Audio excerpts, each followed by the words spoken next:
Arca Titron is easily among my favorite weapons. It's certainly flawed as its attack speed is hella low, but boy does it deliver high damage. Reason behind it is mechanic called Slam Capacitor, which is unique functionality of Arca Titron. As the name Slam Capacitor suggests, it stacks damage over time and uses it in one big burst when you use the ground slam. And it has up to 10 stacks, each adding plus 100% slam damage and plus 1 meter to range of your slam attack. Kills you do with status effects also count towards Slam Capacitor as long as status effect comes from the hammer. And all those multipliers also work with the heavy attack, delivering just insane damage. Actually so insane that you can one-shot acolytes. It's ridiculous. With Narumon's doubled combo gain, these heavy slam shenanigans can become much easier to utilize. A regular slam is more than enough to nuke 19 meters of your surrounding as long as you have line of sight. Heavy slam attack has more range, a whole 1 meter more. Low attack speed limits the dynamics of this weapon, but it's fair as damage output is so high. For me, I don't even use it without Valkyrie or Wisp boosting my attack speed. With relatively high ability strength on those frames, or Warcry being transferred on a frame of your choice, it's even possible not to use attack speed mod on the hammer itself, leaving a spot open for Seismic Wave to further boost that ridiculous slam damage. Nero's mod set also boosts slam damage, and it's not too hard to fit at least one mod on your frame. Nerf to Blood Rush definitely hit this weapon, but with slight change of your build, it can still hit those juicy red crits. Stacking Blood Rush and Sacrificial Steel is a way to go there. You might need a Riven to make that build work. Doubled critical chance gain on heavy attacks from Sacrificial Steel does not really aid the capacitor damage because that cannot crit, but it's still worth having it for regular attacks.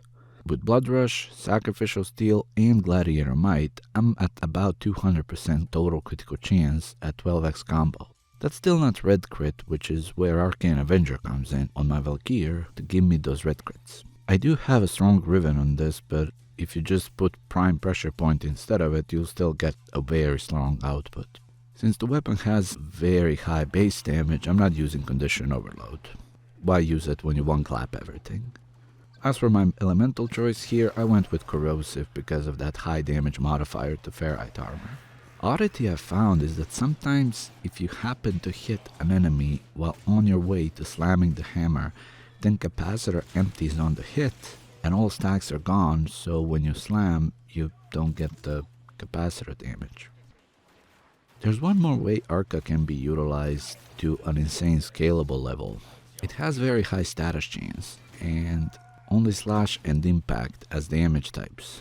So with a specific Riven that removes impact, you can gain a lot of slash and essentially force a lot of bleeding. But those Rivens are expensive, and honestly, for most things in Warframe, it's not even needed. A Slam Capacitor build as shown works in Steel Path Endurance, at least as long as you're not staying like at least 3+ hours or so. I've done close to 2 hours Steel Path survival with it, and it's as strong as it was on first 5 minutes.